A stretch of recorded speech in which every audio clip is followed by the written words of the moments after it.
and founder of Something or Other Publishing, Wade Franson, is the host of Created in the Image of God, a series that examines the role of religion in society, from messianic returns to the emotive responses transmitted through our culture.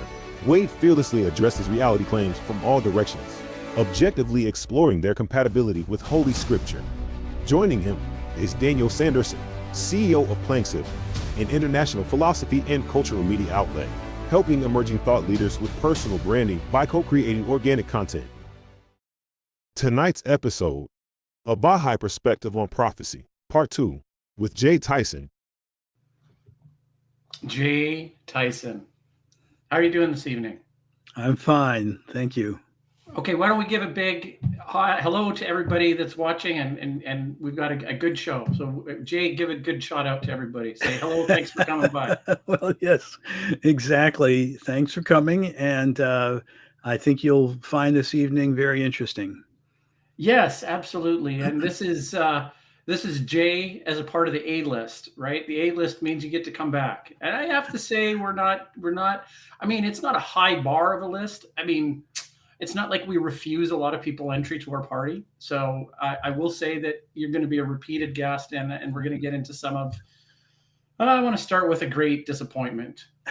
And not that you are, but you have something to say about the great disappointment. And what was that all about?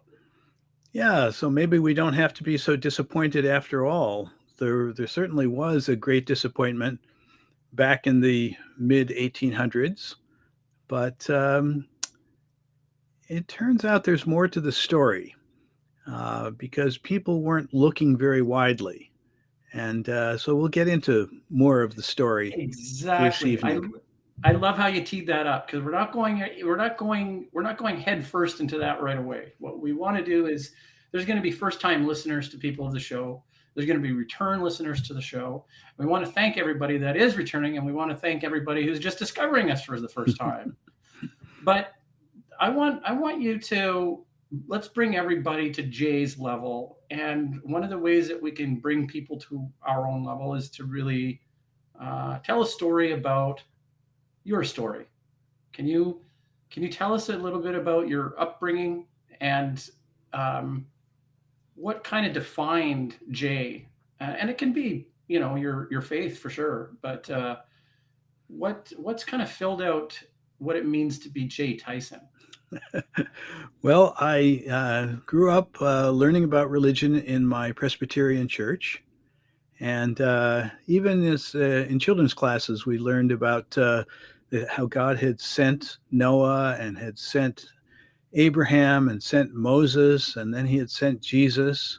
And I always wondered why it seemed like 2,000 years ago he stopped sending messengers. And so part of tonight will be an answer to that question. You're not getting away with that little of an answer, though. I'm sorry. I'm going to dig in a little bit more. Okay. Tell me about, what was the little kid like? Did you like bicycle riding and scouts, or what was your upbringing like? Was it troubled? What was all that about? Fortunately, I can say it wasn't nearly as troubled as it is for many kids. We lived in I guess you'd say, upper middle class suburb of Detroit, and I enjoyed bicycle riding, and I enjoyed camping, and so I think I was probably more thoughtful than a lot of kids. Sometimes I would hike out into the fields and just spend some time thinking about things, thinking things through.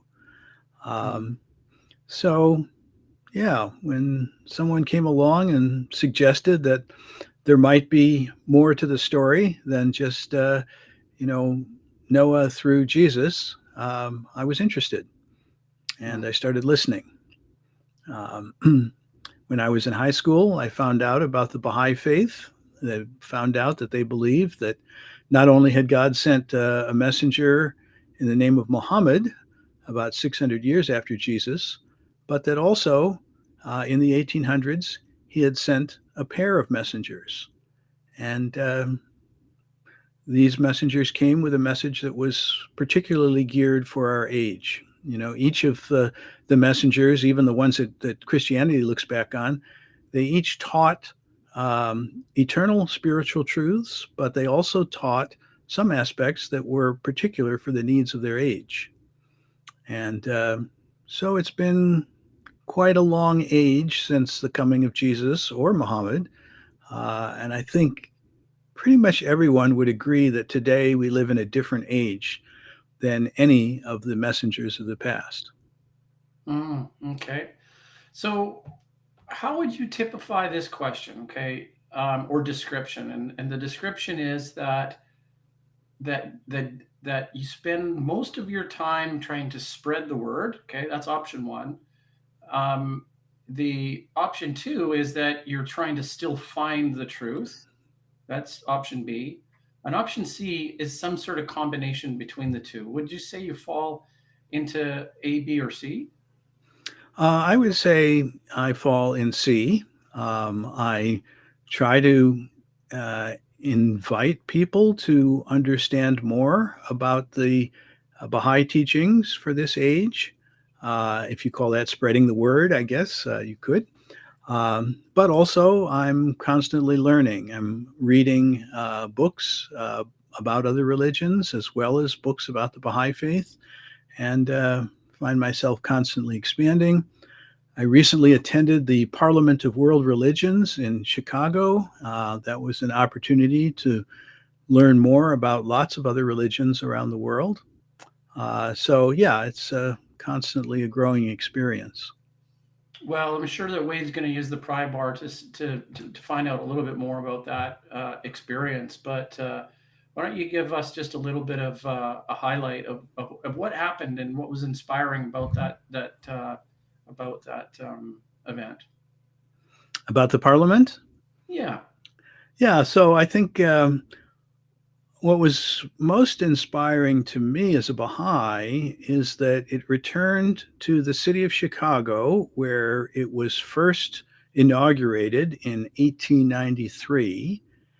And it was the first time that the Baha'i faith was mentioned in a public audience in the West, even though the Baha'i faith was founded in the middle of the 1800s. Because the founder was imprisoned or under house arrest for his entire life, the message really did not get to the West other than in bits and pieces of newspaper articles. It didn't get to the West until the Parliament of World Religions. And even then, it wasn't brought by a Baha'i. It was brought by a missionary who happened to live in the area near where Baha'u'llah was. He heard about the passing of Baha'u'llah in 1892, but he had also heard of a Edward Brown, a Cambridge scholar, who visited Baha'u'llah near the end of his life in 1890. And Edward Brown had some quotes. He provided these quotes apparently to the missionaries, and some of them were so impressed that they copied them down and read them at the Parliament of World Religions in 1893. That reading tweaked the curiosity of at least some people who were there, and one of them, shortly thereafter, became a Baha'i. He was the first American Baha'i. His name was Thornton Chase. And so the history of the Baha'i faith in the West is very tied up, I guess you could say, with the original Parliament in 1893, which was held in Chicago. So this 130th anniversary of that event has a special significance to us. Interesting. And then why does the home of the Parliament reside in Israel? What's that significance about? No, the Parliament does not reside in Israel. It's the Baha'i faith that has its home in Israel. Oh, I see. Okay. And the Baha'i faith has its home in Israel kind of as a historical happenstance. The founder of the Baha'i faith was sent into exile by the Ottomans, his final exile, 1868, long before the State of Israel was formed, sent to a prison in Palestine in the northern port city of Akka. And he remained there until his ascension in 1892. And then, what was it, about 30 years later, that area, that part of the world, ceased to be a part of the Ottoman Empire, was taken over by the British. And then another 26 years after that, it became the modern state of Israel. So it kind of happened around him. Interesting story. That's kind of poetic and prophetic in a way, just in itself. There, Yeah. That's very interesting. Okay, so what would you say that did you have any new insights, novel insights, or any inspiration that you pulled out of this event, of the Parliament? You know, I think that it is pretty close to being in heaven because Wow. you're there among a lot of people that are spiritually attuned. They're sharing their insights. They aren't arguing forcefully with each other. They might be making points about things that they've learned. But I tend to think that when we get to the next world, it may be something like that. There will be people from all different religions, and they will have their various understandings, and we will learn from each other and grow from that learning. You know what, Jay? You make my job so easy. like that. That's beautiful. That's really great. I'm gonna take a moment now to let the audience know that they have to subscribe, they have to like, they have to comment, they have to buy your book, right? I mean, that's not an arm twisting thing, but it'd be nice to take a look at what you've written if it interests people. And we're going to go to a commercial break. Now, you've done this before with us, right? Mm-hmm. So you know what the commercial break means. And we're going to actually feature your book in the commercial break. So when we come back, we actually have Wade. Okay. He's going to be talking to you for, I don't know, maybe half the show, and you might see me back. You might. Okay. Okay. Very good. Usually the reason why you'd see me back into the conversation is that I think, and I say to Wade, I said, bring me in if I can provide any kind of value to the conversation, right? So if you guys are just like right into a good conversation, keep going, right? Okay. All right. Okay, everybody stay tuned. We'll be right back.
Jay, it's great to see you again.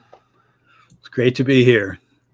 And I hope the audience appreciated that trailer. There's a QR code there. You can hold your phone up to that QR code. It'll take you right to a place where you can order that book if you'd like. Or you can put your comments and questions in the chat. And if you're lucky, if Jay likes your comment, he's going to pick his favorite, and we're going to send you a free copy of that book. So roll the dice, take your chances on whether you need to go right now using that QR code. We'll play it again at the end of the show if we remember. Or if you want to just try to have some poignant comments, questions in the chat, and we'll hopefully choose yours to give away a free copy. So Jay, thank you so much for sharing about the Parliament of World Religions and your experiences of recent date since we last talked. I want to go segue back even further than the establishment of the Parliament of World Religions, because I think you brought up a number of names and places and situations that some of our audience wouldn't really know what you were talking about, wouldn't have the context. And in fact, your book, with its powerful video and its powerful message, is one that is sometimes lost on people today. But there was a time 300 years ago when millions and millions of people were expectantly looking in the direction of the writings that lie underneath your book. And so I want you to take us back to that time, to the Enlightenment era, and describe the world, especially in America, but also overseas, that sort of laid the groundwork for what later became the Great Disappointment. Mm-hmm. Historical perspective. Describe the world as the Enlightenment was dawning and ideas were swirling. What led to so many people being excited and later disappointed? Well, there were a number of things. I think foremost among them was, as you saw in the trailer, Jesus had said that the message should be carried to all peoples in all nations, and then the end of the age would come. And so by the early 1800s, people were saying, our sailing ships have been able to reach all parts of the world. And, there were various Bible societies that sent missionaries to countries that had not been opened up. And of course, it's impossible to say exactly what the definition of a nation was, but they pretty much figured that by the early to mid 1800s, they had fulfilled Christ's admonition to carry his message to all nations. Well, and even before that, you had the invention of the printing press, right? So the Enlightenment played in here because you had spreading literacy. You had the fulfillment of some very simple but clear prophecies about knowledge increasing, people traveling to and fro, right? You had these developments of education and technology as well. Yeah, and in the 1700s, they also, in the theological realm, there was what was called the First Great Awakening, where people realized that they really had to be responsible for their own spiritual development. They couldn't just put it in the hands of a priest or a minister. And that was called at the time, the Great Awakening. Later on, it was known as the First Great Awakening, because then in the early 1800s, the Second Great Awakening came. And the Second Great Awakening was this understanding that Christ was due to return. And there are various prophetic statements that led them to this understanding, and we'll discuss that perhaps as the program goes on. Well, I'm just gonna share something that I was reading just over the last week, an article about neo-integralism, a term I had never heard before. And it has to do with the Catholic Church.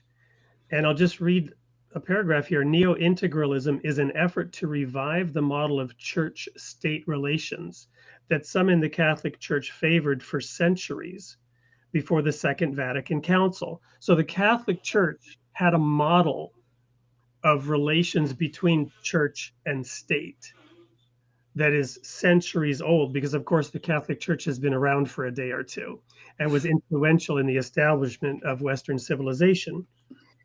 In that model, the state directly established Catholicism as the national religion and provided the church with resources to help it operate schools, hospitals, and other public institutions. The model rested on the principle of the two swords described by Pope Gelasius in a letter he wrote to the Roman Emperor Anastasius I in 494. 494. That predates the Enlightenment a little bit. The Pope wields the spiritual sword, according to this two swords doctrine.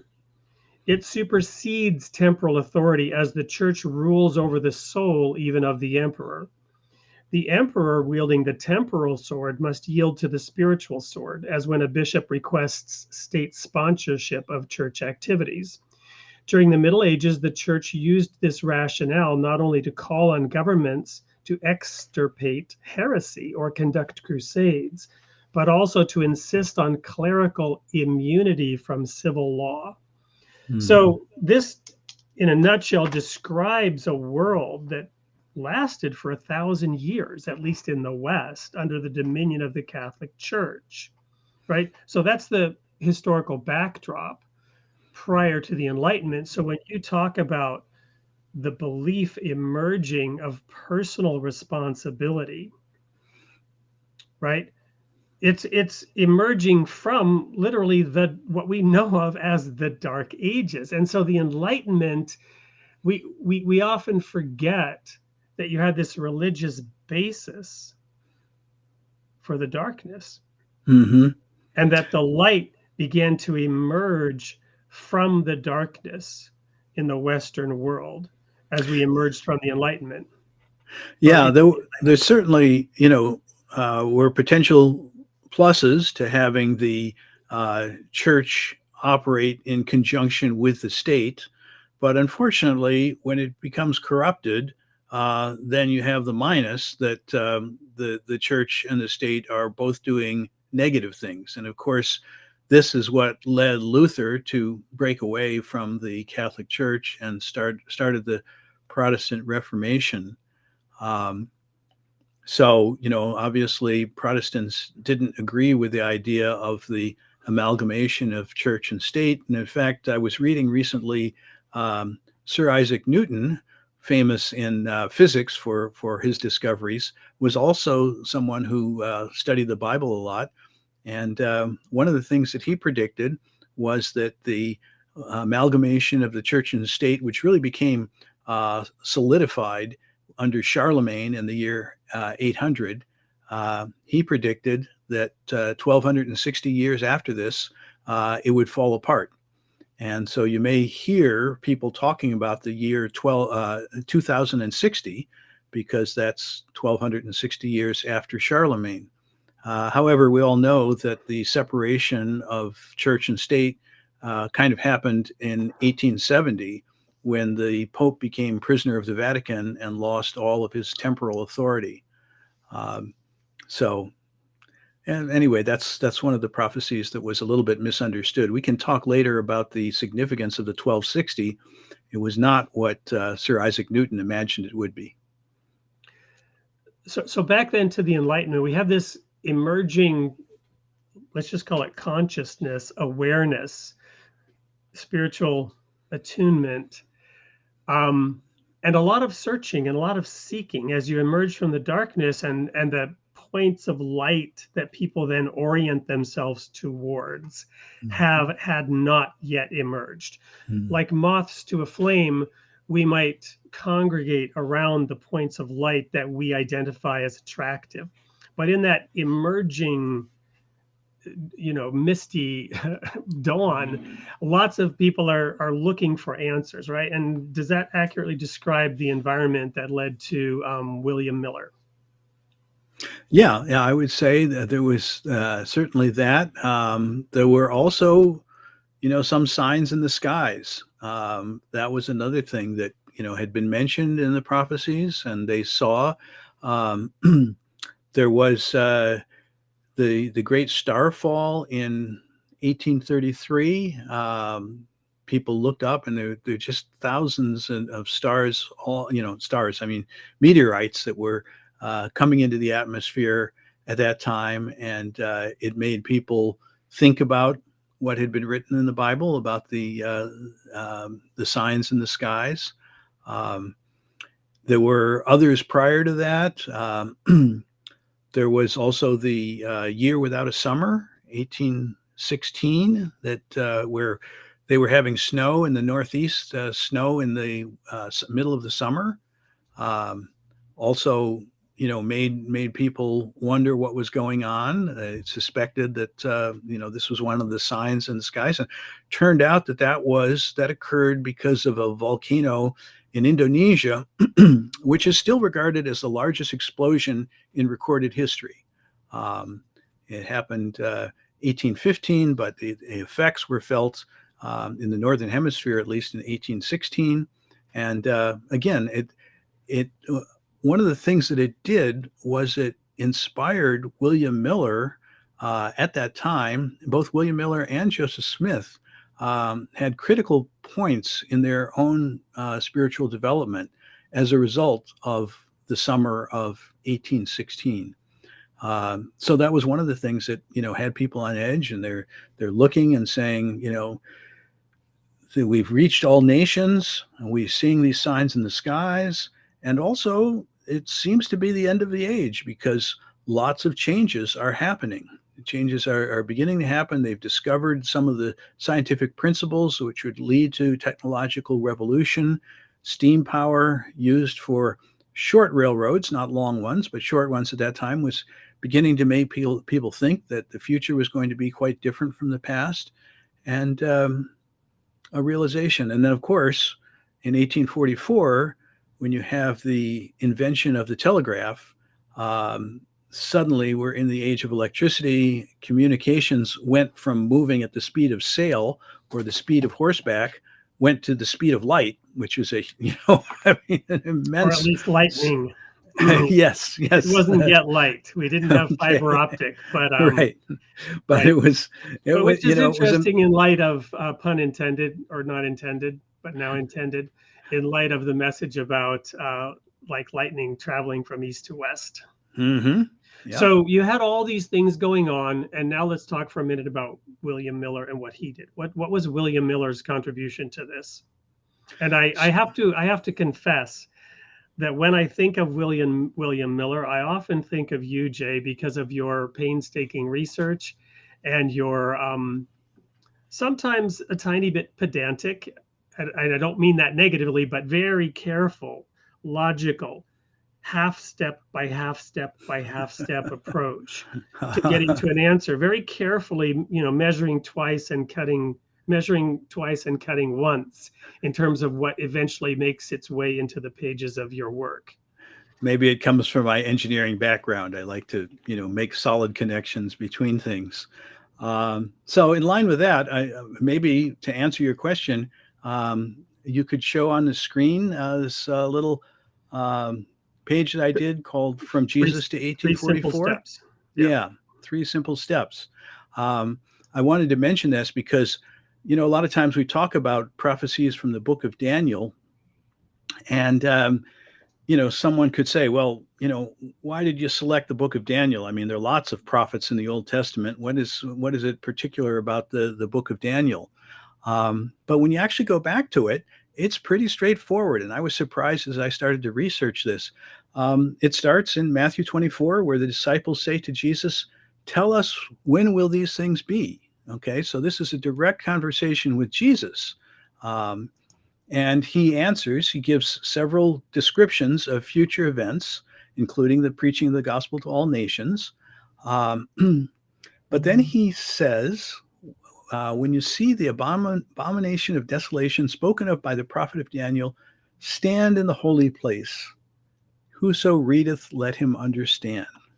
Well, the prophecy of Daniel was difficult to understand and maybe impossible for people of that time. But William Miller was able to figure it out because he went. Let me interject that as a recovering fundamentalist, according to the Bible itself, it was impossible. Yes, I mean it's Daniel records the answer that he got when he tried to understand, and God said, "Go thy way." The words are sealed up. Right. And you can imagine, if you had told Daniel, look, this isn't going to happen for 2,300 years, I mean, it would be like, okay, I'm not going to pay attention to it. Likewise, if Jesus had told his disciples, this isn't going to happen for 1,810 years, they would have been distraught, So Jesus carefully says simply, look at the prophecies spoken of by the prophet Daniel and let the person understand. So anyway, what William Miller did, he went back and found in chapter 9 a prophecy about 70 weeks, which in prophetic terms, a day is a year. So that 70 weeks, 790 days becomes 790 years. And there are quotes in other parts of the Bible where it talks about a day for a year. I don't have time to go into it now. But this 790 years points directly to the year 33 or 34 AD. And Daniel spoke about at this time, the Messiah would be cut off. The term cut off is used as elsewhere, cut off out of the land of the living. So it's reference to the fact that he would be killed in some manner. And so it was very clear that Daniel was spot on. This prophecy from chapter 9 also referred to the starting point for counting the 790 years, because they gave an event. It was a decree by the king of Persia telling the Jewish people that they should return to Jerusalem to rebuild the walls. And you can pinpoint that day with a high degree of precision in history. And it was 457 BC. There is also another prophecy in chapter 8 of Daniel, and that talks about 2,300 days, which would be 2,300 years. That one does not specifically refer to a starting date, but what William Miller did was to say, hey, if the prophecy from chapter 9 starts in 457 BC, shouldn't the prophecy in chapter 8 also start from 457 BC? And if you do that, that carries you exactly to the year 1843 or 1844 AD, depending on how you count the year zero. And if you think about it, those of you who are familiar with Roman numerals, you'll realize that there is no Roman numeral for zero. They didn't have the concept of zero as a number. And so because of that, the 2,300 years comes out to 1844 AD. So when we can did go. We get the number zero, Jay? Did that come from the world of Islam, the same way we got algebra, or? Yes, that came. I mean, initially it came from India to the Arab world, and then from the Arab world, there was a Christian fellow who went to one of the universities that the Arabs had established in North Africa, and he was so impressed with the Arabic numeral system that he thought it was great. And this fellow actually became Pope eventually. I think it was Pope Sylvester, if I remember correctly. And as Pope, he had the authority to say, look, we're going to put aside the Roman numerals. We're going to start to adopt the Arabic numerals. We may not like Arabic religion, but we do love Arabic numerals. So that's when that change took place. Great. Well, I think this is a great place to maybe take a quick break, and we will come back to look at this this little graph you have here and talk a little bit deeper about what's going on there. We're going to go to a word from our sponsor. This comes from the folks down in Florida who have created Ocean 2.0, which is a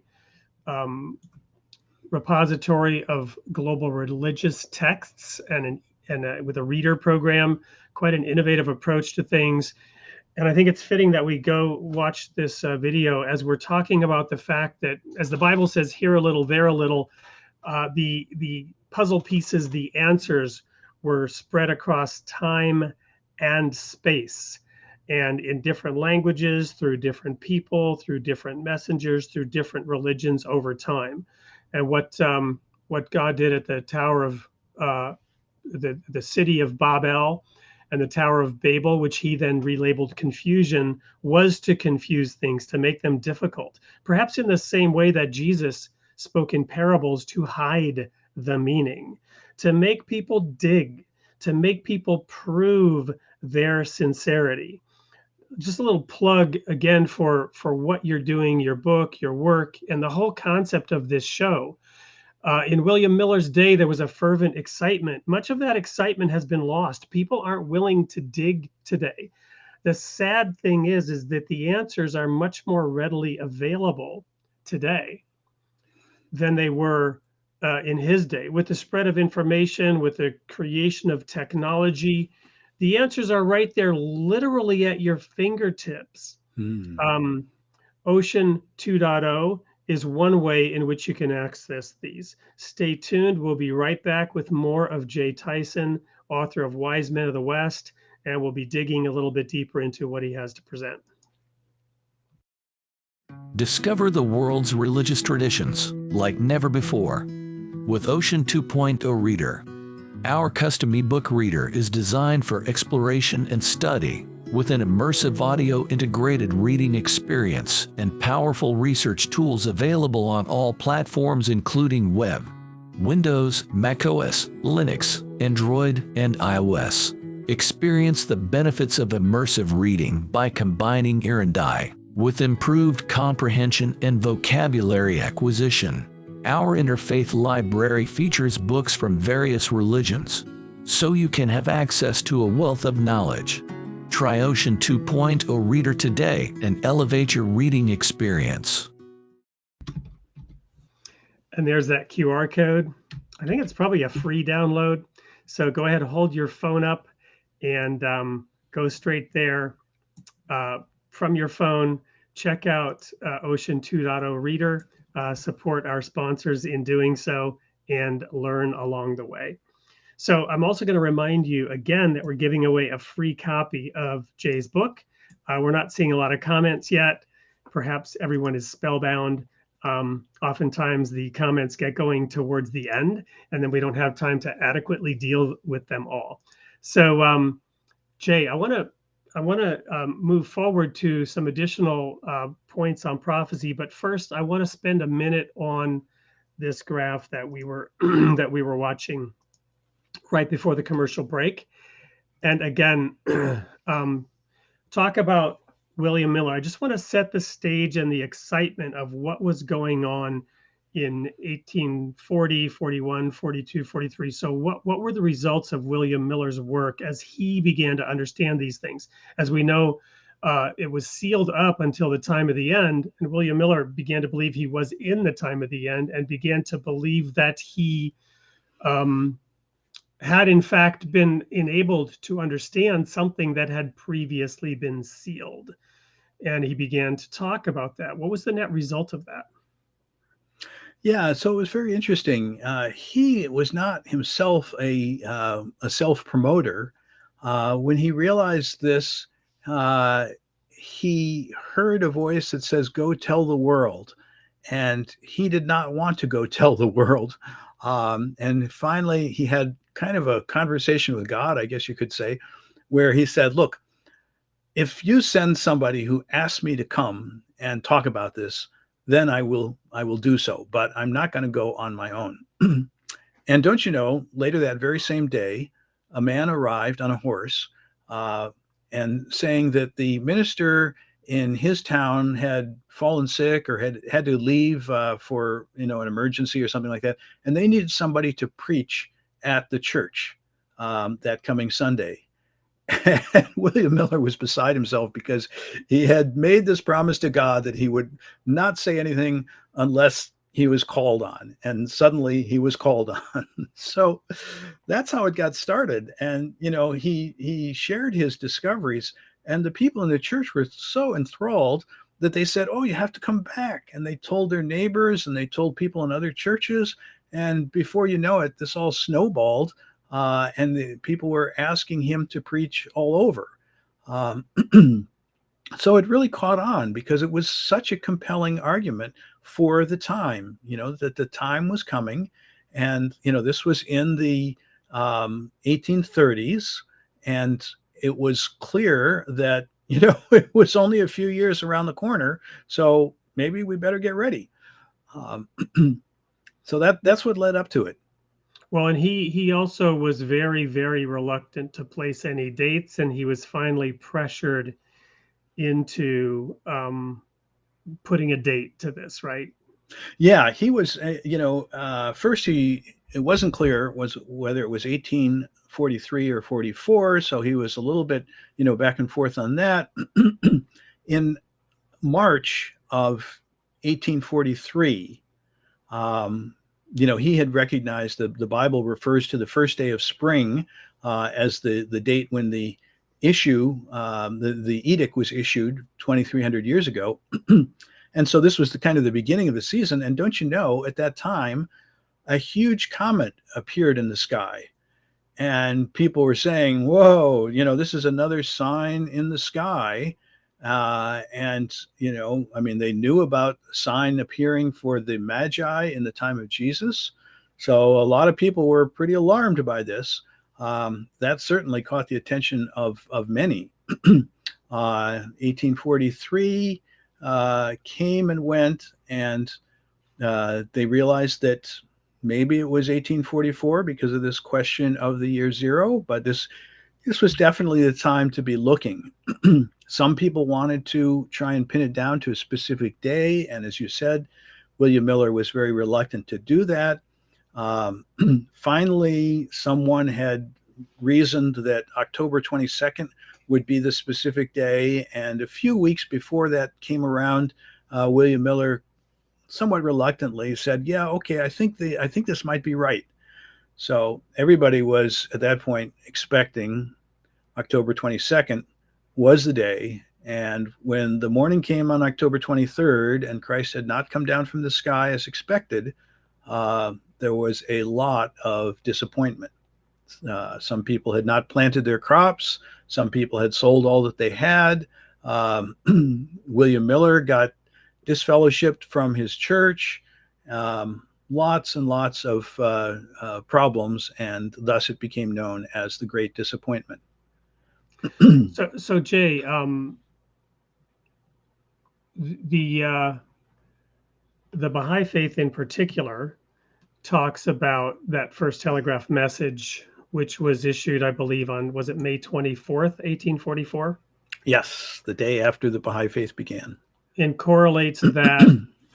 Well, I always sort of question that. Is that the day the Baha'i faith began? Because I don't know that the Baha'i faith began at that point, personally. Well, to be more specific, the day after the declaration of the forerunner of the Baha'i faith.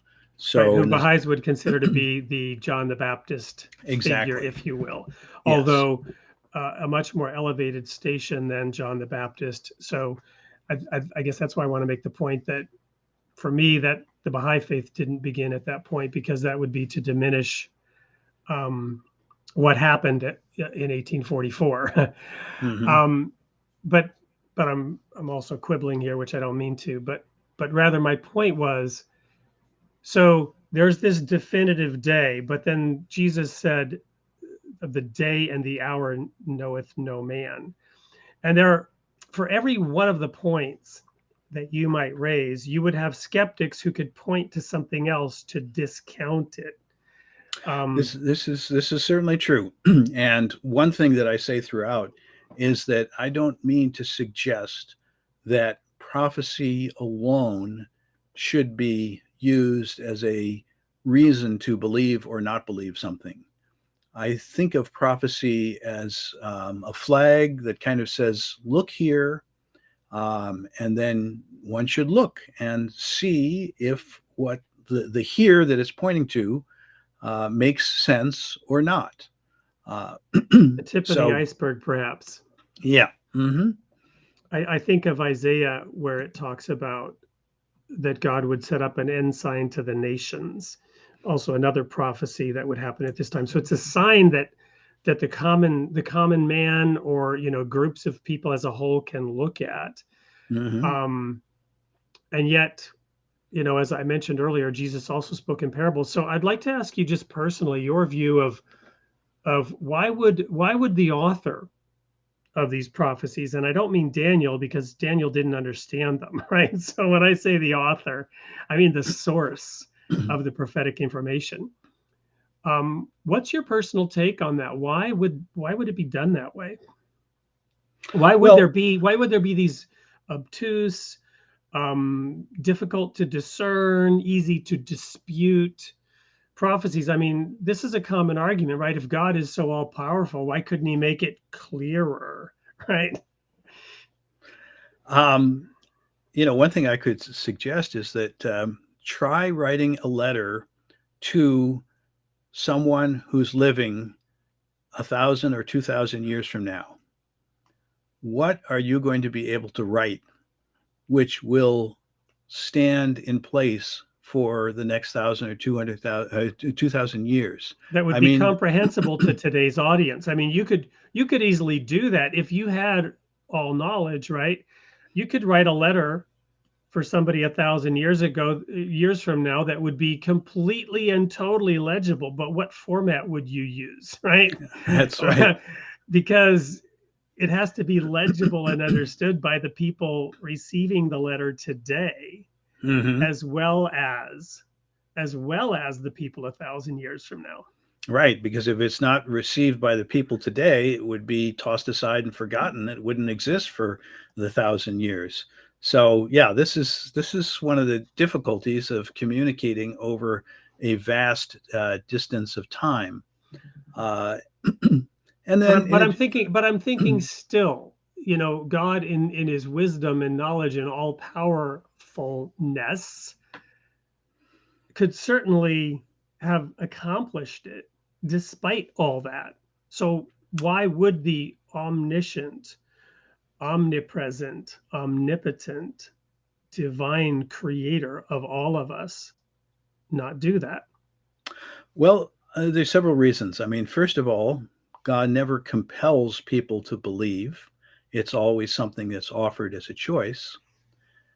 Second of all, there has been an important principle, I guess, in the development of religion. When a new messenger comes, it is important that the new message be allowed to grow without being stamped out or thwarted by the old religion, and without the problems of the old religion being introduced into the new religion. The new wine in old wineskins principle. Or I think of the an acorn is a hard shell, and one of the reasons it's a hard shell is that the delicate contents inside, which are going to become the tree, they have to be protected for a while until that acorn can find some soil to grow in. And so I think the new religions are similar. They have to be protected for a while, and then they take root and begin to grow on their own. And I mentioned this in chapter, I think it's chapter 5 of my book. That point comes out. So we've got a comment here from Terrence, a test of faith, and certainly that test of faith, I guess, would be like a two-edged sword in this analogy. The faith of the Pharisees was tested, and they were mostly found wanting, and yet it's also a test of faith for the new believers, right? So the Greeks, who had no background in Hebrew traditions and the Jewish religion, their faith was tested by other things. Paul talks about this with, the Jews seek for a sign, and the Greeks want. I'm mangling the quote now from memory, but he talked about how the two different groups would equally fail. Yep, and it's certainly true that the new religion often has spread because of persecution from the old religion. We see that Christianity left the Holy Land in part because of early Jewish persecution. People went out, and it found much more receptivity in other parts of the world. So it's all part of the plan of God, how this all works. All right, so let's quickly now look at the second set of things that you had written down Yeah, for us to yeah. share. Yeah, I know that some of the information about the book of Daniel was covered by Eileen Maddox back in episode 59, but there are some things that she didn't cover, and something in particular that I discovered as I was going through and researching this book. One was about prophecies from Gabriel. I was under the impression that Gabriel, the name Gabriel, appeared in many, many places in the Old Testament. But when I looked it up in my concordance, I was surprised to find that there are actually only 4 places in the entire Bible that mention Gabriel. 2 of them are in the New Testament concerning the birth of Jesus, as Gabriel appears to Mary, and then the birth of John the Baptist. Gabriel appeared to Zacharias, John the Baptist's father. And those were both confirmed, obviously, by subsequent events. The other 2 mentions of prophecies from Gabriel were revealed to Daniel. And one of them is the 70 weeks prophecy that we talked about earlier. And that was confirmed by subsequent events. That's a prophecy that spoke of the Messiah being cut off out of the land of the living. So that certainly came true. So the 4th prophecy that came from Gabriel was the one about the 2300 days, which leads to 1844. And so the question is, if these 3 other prophecies that came via Gabriel were 100% accurate, why wouldn't this 4th one also be 100% accurate?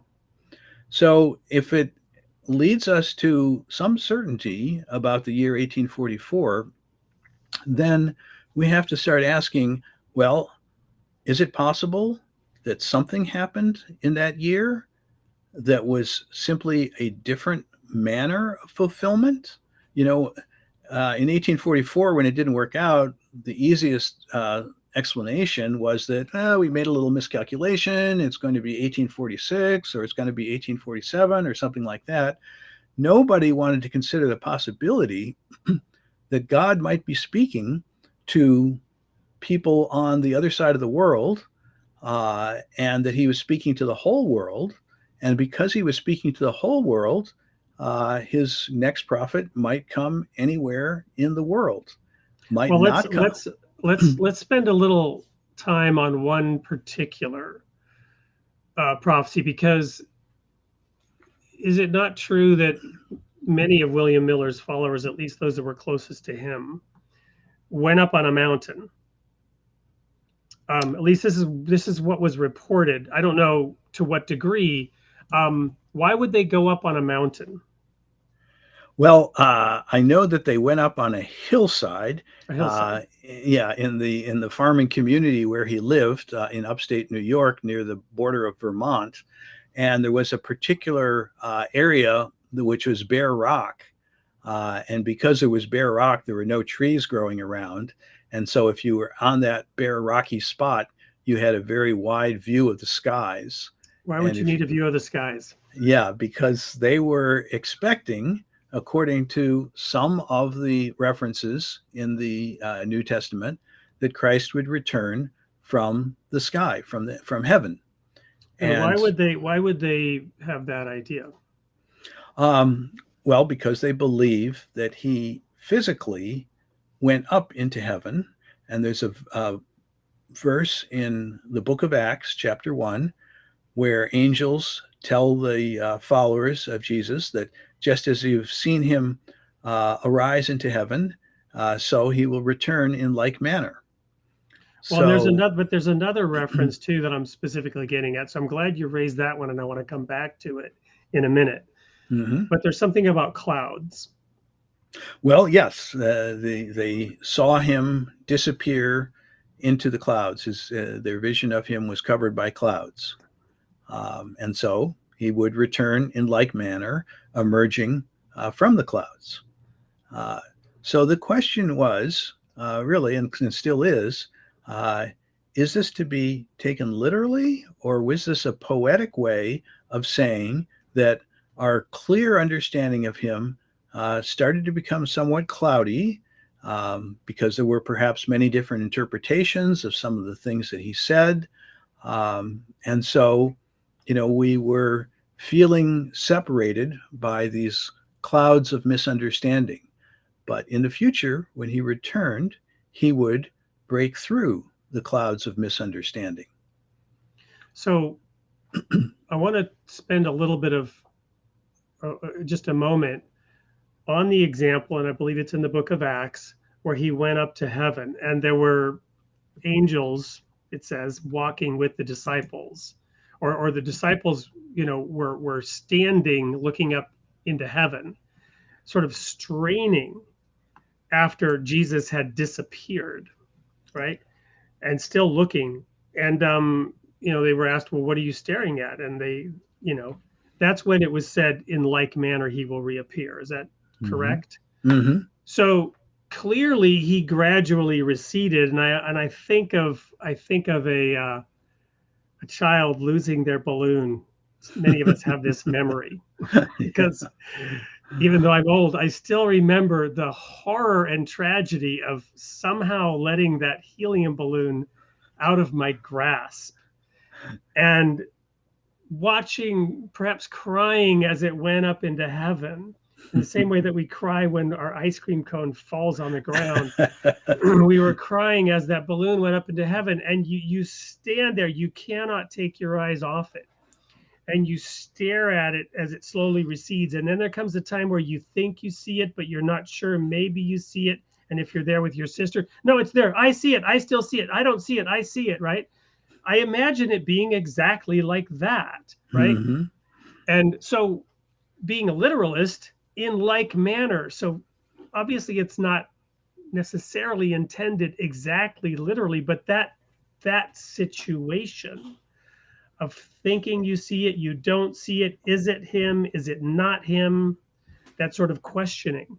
And it's surprising that everybody was expecting it in sort of a blinding blaze of glory, when the examples tell us the opposite, emerging from the cloud. So it's often been said, you see, I've heard sermons about him riding in on the clouds, right?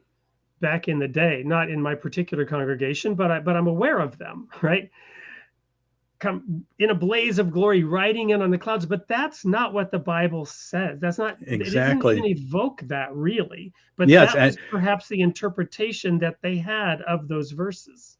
Yeah, I mean, in the Bible, Jesus talks. He says, "Ask, and it shall be given; seek, and you shall find; knock, and the door shall be opened." You have to make the effort. And that's one of the reasons that I titled my book, The Wise Men of the West, because it is a mirror image of the wise men of the East. And the wise men of the East, they were from Persia. They were the Magi from Persia. They didn't just sit around in Persia and wait for Jesus to appear. They got on their camels and they traveled for 1,000 or maybe 1,200 miles in order to get to Bethlehem. They made a real effort and they were rewarded. So in like manner, but even then, when they got there, they had to ask around. Right. So there's this Christmas image, right, of the star hovering right over the manger. Mm-hmm. But clearly that's not what happened from the biblical narrative. Right. Yeah. The last leg of it, they had, and one of the things that amazes me about the wise men, they went looking for the King of the Jews. Naturally, they first go to Jerusalem, which is the headquarters of the Jewish nation, looking for, a child who's born king. So, obviously maybe he's a prince or something like that. And you'd think that it was, some kind of royalty or something like that. The religious leaders say, look in Bethlehem. They go to Bethlehem. They find a child in a manger, which is a place where animals were eating their food. So extremely humble circumstances. And yet, in spite of that, in spite of the fact that this is not a physical king or even a physical prince, they're able to recognize that this is the messenger whose coming had been foretold. And they open their gifts and they offer them. and they go back to Persia praising God for the discovery that he has enabled them to make. So that, that it strikes me as a wonderful example of detachment from expectations. They didn't let the fact that he wasn't in a royal robe, he wasn't in the royal chamber, they didn't let that dissuade them from their search. And, they found it. They found, interestingly, if you look in the Zoroastrian scripture that the Magi held as sacred, there's references to a virgin giving birth. And so they came and they were directed, and then they found out the story. Yeah, this was actually a virgin who gave birth. Yeah, the Bible is a little bit skimpy on those last mile details, is it not? But that could very well have been one of the ways in which they found this particular child. The very story that brought shame to Mary and Joseph. Mm-hmm. The very story that brought shame to Mary and Joseph may well have been the means for the wise men finding him and therefore honoring him. Mm-hmm. Because it's not really clear exactly how they found Jesus in the manger. And what is clear, though, is that they were part of the alert, right, for Herod that caused persecution, right? So that's true. There's a whole lot going on in this little narrative in the original story. And your work unpacks so much of that. And I really don't want to spoil it. I really want people to order your book, right? And to read the incredible detail and the research from Jewish, from Zoroastrian, from Muslim, from Christian scriptures. And I like that your book also doesn't sort of try to beat people over the head with certain conclusions, but allows them to explore this and sort of make up their own mind. In fact, you've written it not as a factual narrative, right, but as fiction. So tell us a little bit about that. Yeah. So it is both a geographical exploration and a spiritual exploration. And the reader, coming particularly from a Christian background, may need to climb some spiritual mountains and get over some of the high, the passes in the mountains to come to larger conclusions about religion. But it takes you on a step-by-step process. What's reasonable when you know certain things about the other religions, it all starts to fall into place. Part of the problem, I think, has been that Christianity has been so focused on Christianity that they haven't looked at some of the other clues that were provided by other religions. And that point, I'm reflecting on right now something that has really been intriguing me over the last few months, because I keep coming back to this and I keep reflecting on how the children of Israel forced Moses to put a veil over his face, right? So they experience all these wonders and miracles and plagues that freed them from slavery in Egypt. And then they have to wander for 40 years in the desert. Along the way, Moses goes up into the mountain and receives tablets directly from God, the foundational charter of the spiritual journey that these people would be on for thousands of years hence. And as he's coming down from the mountain with a direct encounter from God, after a direct encounter with God, his face is shining brilliantly. And it so unnerves the people that they force him to put a veil over his face because they don't want to see it. They don't want to be confronted with the light in that way and to that degree. This becomes a metaphor for the entire experience right up to the challenge that they had when the fulfillment. So the sign of the covenant was the seventh-day Sabbath. is literally thus the sign. Exodus chapter 16, this sign is fully and firmly established with the collecting of the manna, right? The bread from heaven, which they collected, and they were not allowed to collect more than 1 day's worth. And they were not allowed to go and collect it on the seventh day, the day of rest. So what was the solution? They could collect twice as much on Friday, and it would carry over. So every single week they had a miracle. Every day they had the miracle of the bread from heaven. And every week they had the miracle of the bread from heaven not rotting and breeding worms on the seventh day. So they had this constant miraculous reminder of this day of rest. And when the fulfillment came, they couldn't see it and didn't want to see it. And so that veil becomes a metaphor.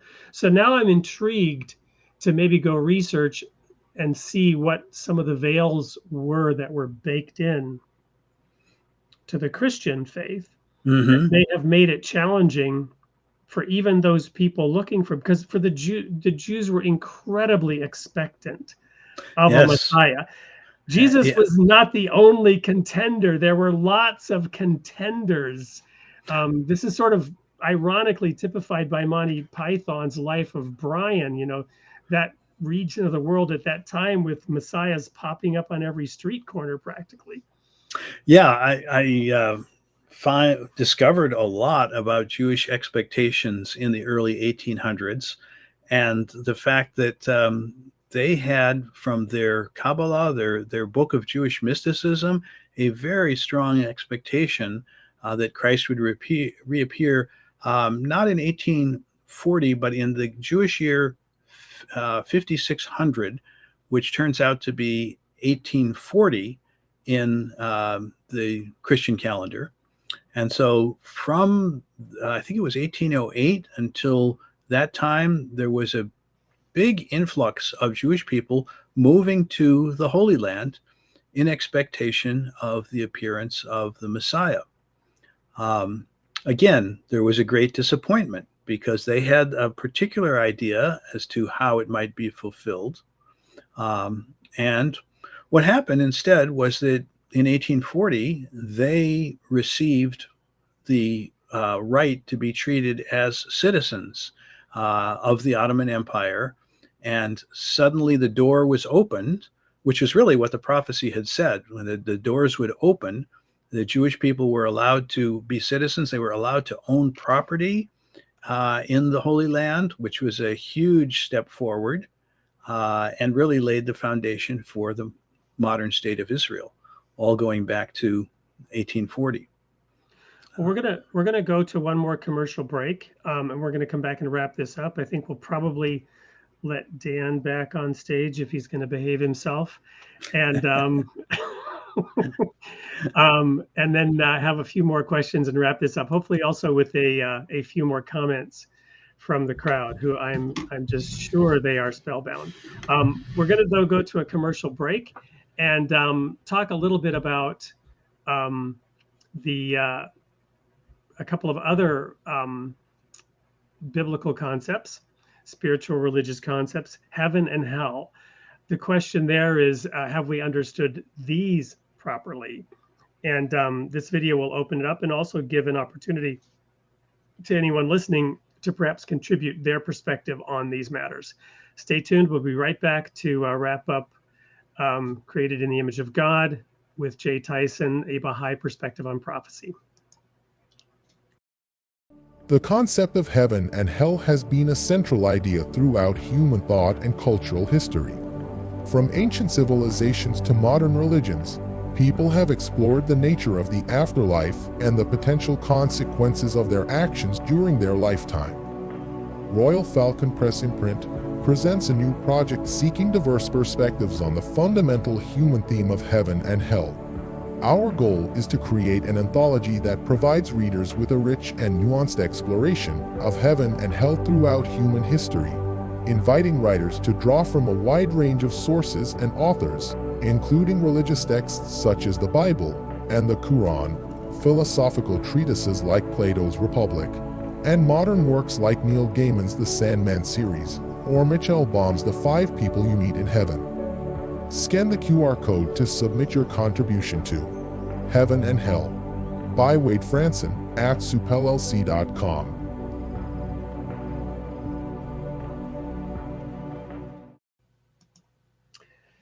And there's that QR code for those who might have missed it in the brief video. And by the way, this is not by me. The idea was mine.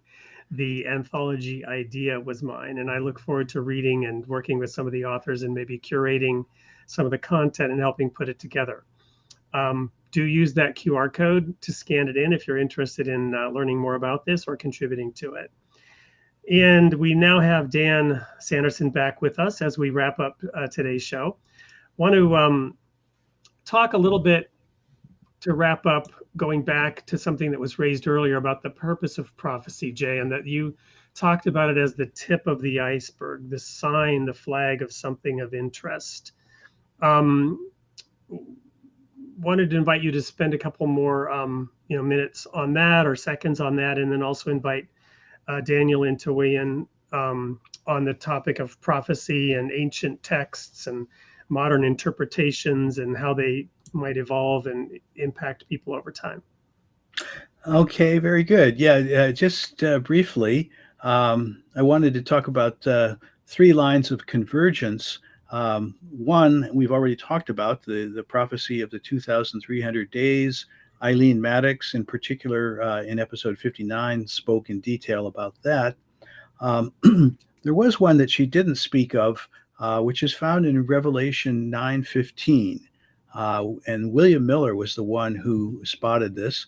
That verse speaks about the loss of a third of mankind. He saw that as the effect of Constantinople being lost as the Christian capital of the Eastern Orthodox Church, something that happened in 1453 AD. And the reference there is a year, a month, a day, and an hour. That refers, again, in prophetic time, to 391 years and half a month.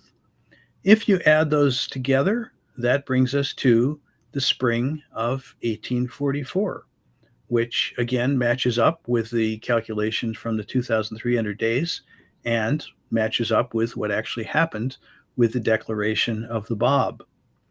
A third line is references both in the book of Daniel and in the book of Revelation to the number 1260. These are given in poetic form, sometimes as a time, times, and the dividing of times. That's a reference to 3.5 years. 42 months, again, turns out to be 1,260 days, which, again, 1,260 years. But no one could really figure out what this meant. In 1260 AD, there was a Catholic priest, Joachim de Fior, who predicted that Christ would return in that year. And when it didn't happen, it was a big embarrassment for the Catholic Church. Ever since, the Catholic Church has refused to speculate on what year Christ would return. I mentioned earlier when we were talking about how Sir Isaac Newton thought that this 1260 was going to be fulfilled in the year 2060, but it turned out that that could not be the case because he was talking about the breakup of the Catholic Church temporal power and spiritual power being separated. And that, of course, we already know happened in 1870. So it did not happen 1,260 years after the beginning of Charlemagne. William Miller spoke about this 1260 prophecy, and he kind of fitted in with 3 or 4 other pieces and tried to make it work out to 1844, but it wasn't terribly convincing. But what nobody really picked up on in the whole Christian world was that the year 1260 in the Arabic calendar, in the Muslim calendar, was exactly the year 1844 AD in the Christian calendar.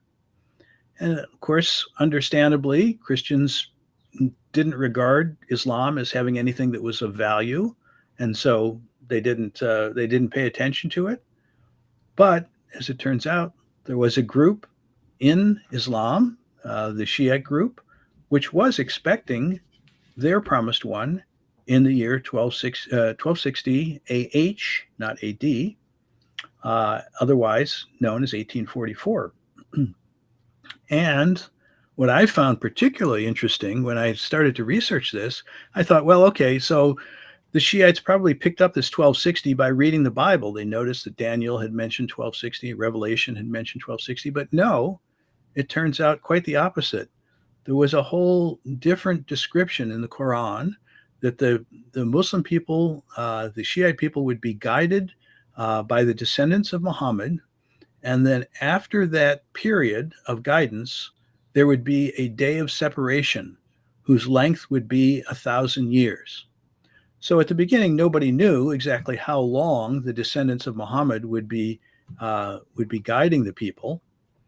But as it turned out, that guidance stopped in the year 260 AH.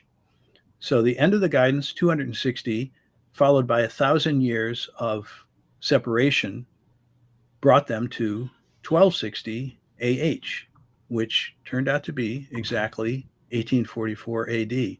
And the chance that these two prophecies could have coincided on the exact same year is just, to me, it's just something that, I can't believe is something that happened by coincidence. It's to me speaks of a much larger intelligence that knew the game plan from the beginning and was able to leave these clues that converged in order to help us recognize him in this age.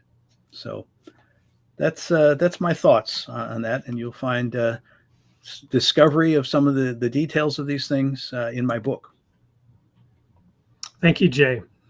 Really appreciate you being here, and it's been a pleasure walking through many of these topics with you. So Dan, you've had the opportunity to sit and reflect. What are your thoughts? What would you like to share, contribute, add to this discussion? I sit kind of prior to Jay in his pathway to reveal prophecy. I wanted to ask you about 9:15. Is that in reference to Corinthians? No, that's the book of Revelation. Oh, I see. Okay. Chapter 9, verse 15. Yeah, where it talks about the loss of the term that's used. It's a third of mankind. But William Miller understood that as a reference to a third of Christianity. And again, in the original, I don't know. Maybe it could be easily interpreted from the original Greek that way. Well, there's also a reference in the Bible to a great falling away. Are you correlating that?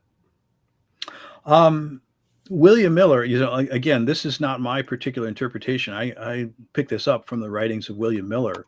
And so he saw, Christianity, one could think of in those days being Protestant, Catholic, and Eastern Orthodox. And for several centuries, the Muslim world had been trying to take over Constantinople, the head of the Eastern Orthodox branch of Christianity, but had been incapable of doing so, largely because there were huge walls that had been built 1,000 years earlier around the city of Constantinople, and it seemed impenetrable. The development of gunpowder and the cannon helped enable the Muslim forces to break holes in the city and conquer the city. So this was a great blow to the Christian world, especially to the Eastern Orthodox world. I mean, it would be like the loss of Jerusalem in an earlier age, because the Eastern Orthodox was the center, the Rome of that division of Christianity. And so this was a big deal. And then there's this kind of oblique reference to a time period described as a year, a month, a day, and an hour, which, again, if you use the formula that was established in other prophecies, a year referred to as 360 days. Now, I know that a solar year is 365 days and a lunar year is 354 days. If you average them out, 360 days is a very good approximation for a year. The month is taken as 30 days, so that comes to 390, and a day 391, added to the 1453, which is the loss, the fall of Constantinople, brings you to the spring of 1844. It's not, it doesn't bring you, I think, Wade, you quoted somewhere about no man knoweth the day. It doesn't bring you to the exact day, but it certainly brings you to the season in which the Baha'i faith began. And of course, the other thing that I find very fascinating is that when we begin to ask the question, if Christ isn't coming down from the sky, where will he come from? The possibility that he would come from the same land as Daniel, just a few hundred miles away from the place where Daniel had his vision. It's called, in the Bible, it's called Elam, but today it's the southwestern part of Persia. So you kind of have come full circle when you find that this new revelation is coming very close to where Daniel had his vision. Well, I have hope for humanity, and especially with the Baha'i faith. It seems to me like there's evidence, like there's scriptural evidence for bringing multiple religions together, and I think that's one of the biggest takeaways that I take away. Although, like I've said, I have a hard time following the numbers and conclusively going at the end of the logic to say, yes, that's an absolute truth the way you do. I'm still fumbling with it. I'm like, I get the explanation, but my skeptical mind, right? And I don't even want to be a skeptic. As a philosopher, I read a tradition about skeptics and I'm like, that's not me. But I'm listening to what you're saying and I'm thinking to myself, okay, well, were they somehow informed about it? Was it written with foreknowledge? Was it the same people writing it, talking about, like, these are all, like, they're so intertwined, they transcend space and time. It's written in a way that's very poetic. So it's not like I could give this to a physicist and say, yeah, see, this equals this, or mathematician. We put this into mathematical symbols and you're going to come out with exactly 100% definitive truth that this is right, real, and correct. And, if that's the case, let's run it up the flagpole and take it to Nature magazine. You know what I mean? Like one of the journals, I'd certainly, that's not a good example. I was reading something about Nature and how, well, again, there are, but Dan, there are so many, speaking even as a believer, there are so many verses in the Bible that emphasize the fact that these things are written in such a way that the intent is that people not see it. The intent is that people not see it. Let me say it a third time. The intent, as clearly stated in the Bible, is people will see it and not see it. And why? Why is it that way? Because if it was perfectly clear, the scribes and the Pharisees would have become followers of Jesus, and they would have they would have brought all of the problems of Judaism into early Christianity. Well, that may be one outcome, but I think there's a bigger, broader purpose that goes way beyond the scribes and the Pharisees. And this is Terence McBride's point here, a point that you made earlier, Jay, is that would take away free will. Mm-hmm. God's intent from day one is what Paul later described. Paul said, strong meat, meaning protein, right? Chewable protein, because the mother's milk also has protein, right? He says the milk is for babes. Strong meat belongs to those who, by reason of use, have exercised their senses to discern good and evil. I find this so fascinating because the traditional Christian interpretation of the tree of the knowledge of good and evil is Don't eat it. If you eat it, you will die.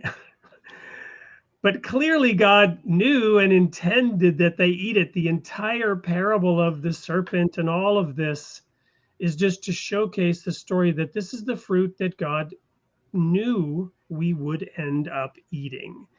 Sure, in theory, we would not have had to eat of it, but it was God's intent that we eat of it so that by reason of use, we would exercise our senses to discern good and evil. What? For ourselves. The second hidden word in the Baha'i faith. Everyone must see it through their own eyes and not through the eyes of another. So this is talking about justice now. Justice must be seen through your own eyes, not through the eyes of another. You should not, and you must not, and you cannot rely on somebody else's testimony. You have to explore and get the answer that satisfies you.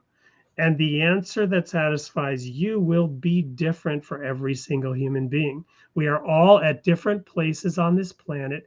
We are all at different ages. We are all in different cultural backgrounds and circumstances and yada, yada, yada. Each one of us must see it, whatever it is, through our own eyes. Anything else would take away free will. So there are all these indicators, and for some people, prophecy is really important. For other people, they could give two hoots about prophecy, and none of this is even remotely interesting to them. They want to talk about the heart or a relationship. For me, for example, I spent a decade in what I call the spiritual wilderness, looking for the sign of a true Christian. True Christians were those who, as it says in John 13:35, all men would know that they are disciples of Jesus. By this shall all men know that you are my disciples, that you have love one for another. So for me, I wanted to find people who are putting their beliefs into practice in a pure and non-hypocritical way, in such a way that they indiscriminately loved all people. That's what was important to me. I was not, I knew what the prophecies were. I knew intimately what William Miller believed, and I had studied it kind of as a diversion on my own to see, well, is Christ returning? When is he returning? Why isn't he here? And all that. But none of that mattered if the people that claimed to be his followers weren't. It didn't matter if they did or didn't understand 1844 or didn't believe he came, or who or what they believed in. What were they doing? How were they behaving? That's really interesting, Wade. And I think it's like throwing this back to Jay and saying, that doesn't matter, does it? I mean, in terms of your faith, right? It's very cool that you've been able to do this, and it's a very important part of your research. And it feels like you've got a contained little micro scholarship in front of you with your book, right? Okay, but when it comes down to that relationship, I'm not saying a personal relationship with God. I think that's somehow frowned upon, but just your overall totality of your faith. How much of it is that like personal feeling that Wade is talking about versus the evidence that you found? Yeah. So, like I said earlier, I regard the fulfillment of prophecy as a flag which suggests a place to look. But I also acknowledge that there could be many flags, not all of which are directing you to a good place or an accurate place to look. So it's not to say that one should say, "Oh, this is the fulfillment of prophecy. Boom, I'm becoming a follower." It is that this is claimed to be a fulfillment of prophecy. This is worth looking into. Let me look into the writings of Baha'u'llah and find out if it's spiritually satisfying and understandable aside from the prophecy. So for me personally, I can tell you that my becoming a Baha'i was when it dawned on me that the tone of the writings of Baha'u'llah and the tone of the writings of Jesus was the same tone.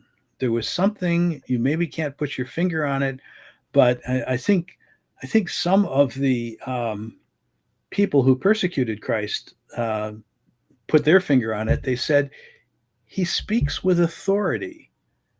There's something about the way that he spoke was speaking with authority. And when it dawned on me that that same authority existed in the voice of Baha'u'llah, that for me is what made me become a Baha'i. But certainly the understanding that there was prophetic fulfillment was, what should I say, the icing on the cake. Was, it was confirmatory, but it wasn't the essential part. And exciting, right? Exciting that you've made that connection. Yeah. Well, and I think too, it's very clear that Moses, Jesus, Abraham, they all, even going back to the very first verses of the Bible, Adam, there are prophecies inherent in the writings. And, whether they're signposts along the road or whether they're confirmation, they have their place. But ultimately, what did Paul say? Prophecies will fail. He didn't mean they would fail to be fulfilled. Just don't take my word for it. Go study into it. He didn't mean that the prophecies would fail to come true. He meant they would perhaps, in some sense, fail to deliver, or they would be fulfilled, and then what, right? Once they're fulfilled, you don't look forward to them anymore because they're in the past, right?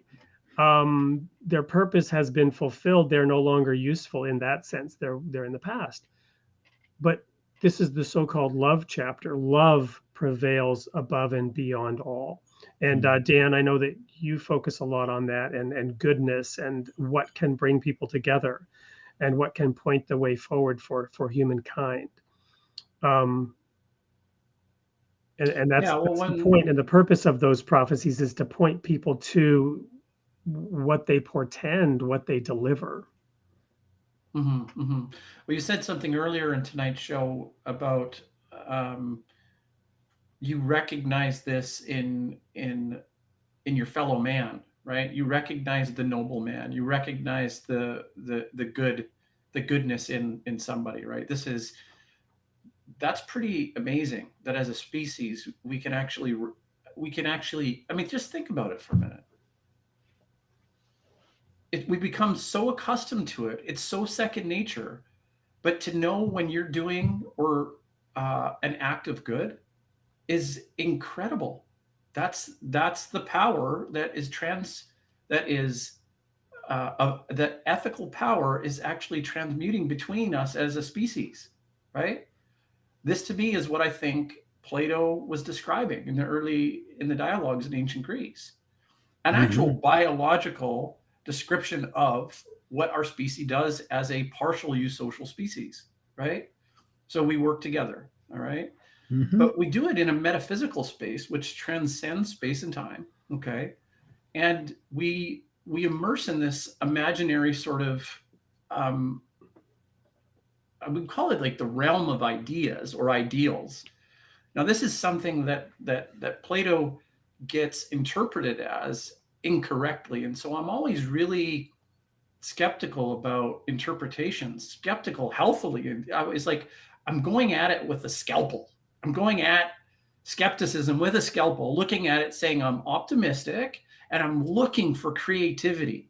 I'm looking for something that I can relate with in terms of the creator, okay? The creator, now I can understand how you could make that, alpha and omega-ish, go ahead, at will, go ahead. But I'm saying that I look at that and I think, how can I relate with somebody who's actually creating? And I can do that with Plato. I can't do that with Nietzsche. I can't do that with Immanuel Kant. Okay. I can't do that with Herman Melville, who is like somebody that's relishing in the Nietzsche perversion, right? And here I am, the non-believer, saying, guys, I love what you're doing over there, but I'm not welcome to the club because I don't think in that same way. But I'm saying, look at these guys over here. They're nutballs. They're absolutely nutballs. They don't even get the idea of the good, right? And they're trying to, I'm like, it's actually, if you're going to mess it up that bad, go back to Christianity, you dumbass. Because you're totally getting it wrong. And this comes after years of studying Plato, going into the Plato scholars after his death. Immediately they start getting it wrong. Even Aristotle, his contemporary, gets it wrong. You say, wait a minute, how's that possible? Dan's reaching here. I don't think so. I think what he's describing, he was describing something biological. He's describing the imagination. And what do? We interpret it like he thinks, oh, Plato thinks there's this extra world and realm where there's these things and they're all moving around. And you go, use your imagination. Use your imagination. What do you think it means? Well, I'm gonna tie it back by referring to somebody we had on, I think it was last week. Was it Sienna last week? Mm-hmm. Was it? And with her companion gardening, and she talked about, if she didn't talk about it, she and I have talked about this separately, which is that trees communicate with each other through their roots. Absolutely. They literally send messages and signals through the soil. Mm-hmm. And over the weekend, we were at a nature camp, and we learned that the I think it's acacia trees that the elephants eat. When one tree the leaves are being eaten, it actually sends a message which tells the other trees to emit something bitter. So it warns the other trees around it that the predator is there, and to ward off their leaves being eaten by having them go bitter. I also learned that the entire Amazon jungle and the diversity there apparently has origins in farming techniques of natives, in which they transported and created a food jungle to nourish. So the jungle with human, I mean, this is my point being, this is a grand example of dressing and keeping the garden. And so rather than a monoculture for fun and profit, and to, maximize the ability of few to feed many, there was an ancient way of having many feed many, and have that be more sustainable and more diverse, and not lead to the erosion and the massive problems that we have had. In other words, the production was probably even more fruitful than modern farming techniques. But it was, my point being, Dan, all of that is evidence of the Creator. This is not prophetic. And of course, there again, you could point to evolutionary forces and whatnot.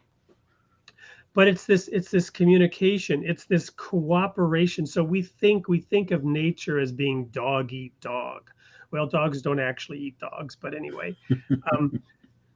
We think of nature as being incredibly competitive, whereas woven into nature, even in the plant world, is cooperation and community and relationship building, relationship development, woven into the very fabric of everything, even at the mineral level, right? Even at the matter level of the mysterious force of gravity, which causes particles to be attracted and create mass and attract more people.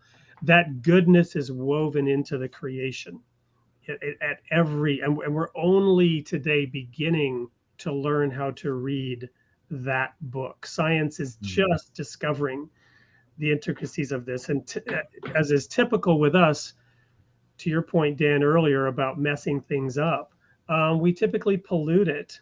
We pollute it before we understand it.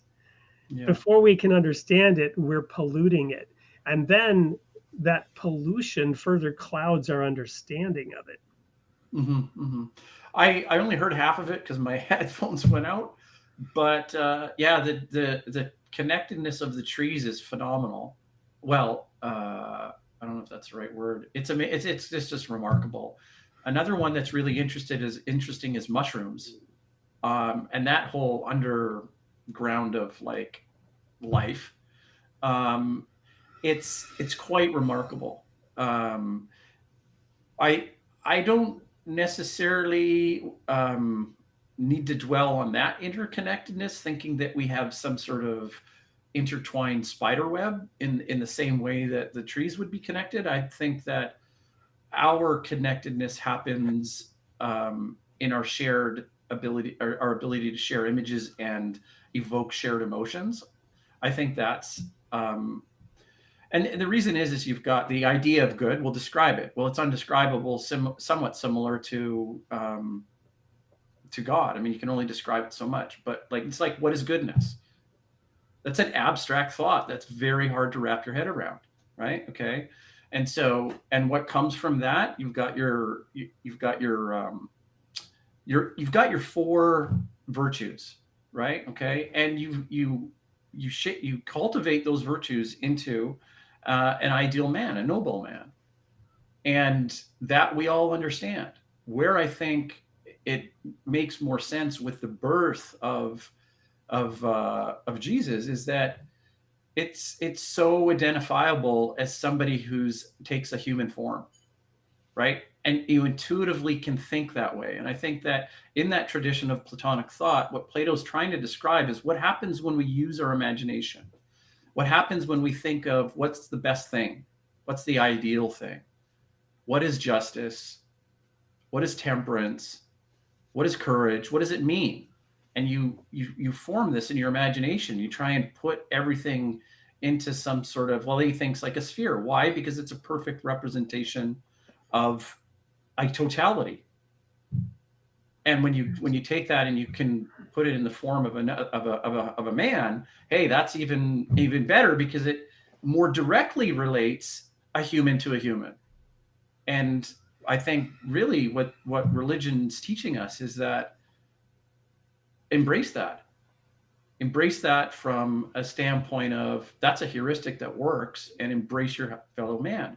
And that's why I partially think that there is no returning, because the returning would mean that we would all be totally good, and we would equivocally know, well, we wouldn't be on this earthly planet anymore because we inherently have sin, right? So it just help me understand what you mean when you said there's no returning. I'm not following you. Like there's no returning of Jesus and a reckoning for everybody, unless we're talking about erasing humankind the way we are, because we are flawed, sinful creatures. Well, I think the idea there is that at each it's a stage of our evolution as a species. Interestingly, in all this talk about nature, and I'm going to wrap this up with a sort of segue now into our next show. Over the weekend at this nature camp and leading up to it and going there, I was just analyzing this concept that has been introduced within the Baha'i faith about the four kingdoms, the first kingdom being the kingdom of the mineral world, right? And there's only 118 elements, but the diversity of matter that arises from those 118 elements is astounding. But then you have the plant kingdom and the explosion of diversity at the level of plants. You talked about mushrooms, Dan, but there's just like, every kind of plant in the sea and on earth. But then you have the animal kingdom, and you've got air, land, sea animals. You've got cold-blooded. You've got reptiles. You've got insects. You've got amoebas and viruses. The diversity is freaking unbelievable. And then at the human kingdom, the ultimate kingdom in that sense, you have one species. You have one species. Yeah. Where's the diversity in that, right? We talk about diversity. The Baha'is talk about unity and diversity. Where's your diversity in one single species. And I won't go into some thoughts that we could extrapolate other than to say that at each stage in our development, whether it was with Adam, with Noah, with Abraham, with Moses, with Jesus, you have an advancement, an evolutionary advancement in the species. This is the religious belief that we evolve in that sense. We are given information and inputs and spiritual energy to evolve us to a new level as a species. And so the segue from everything you were saying, Dan, as we wrap this up, since we're way over time, next week, we have a person who hopefully will be here. He has committed. He's been on vacation, taking some time off. So I'm hoping he's going to make it. But it's the author of this book here called A Philosophical War. His name is Joseph Atman, and he is the founder of Middle Tree. He has a degree in the philosophy of religion. And Middle Tree is an educational organization that's working with school districts out in California and at outposts across the nation. And he will kind of tie in this arc we've been on, where we've been talking about nature and the summer camps that we've done, and the blooming. We had Barbara on here with her book, Blooming for Christ. We had Sienna on here talking about companion gardening. So this weave that we've been doing over the last few weeks will be brought together by Joseph Atman next week. The topic of the show is the philosophy behind Middle Tree. He has a doctorate in religious philosophy, and we'll learn about what led him to launch Middle Tree and how it contributes to societal enlightenment. So you're not going to want to miss it. So Jay, Dan, and to our audience, we have one task remaining. And we only had a few comments that came in. And it was Terrence McBride with his idea about it being a test of faith as to why prophecies are able to be dismissed, able to be countered by skeptics, as well as his concept around if we were sort of forced to see it, if it were undeniable, we would be put between a rock and a hard place in a sense, and our free will would be removed. Jay, I guess I've got to ask you as the author if you think those are worthy of being the recipient of your free book. Yes, I certainly think so. So I'm just going to put in the chat here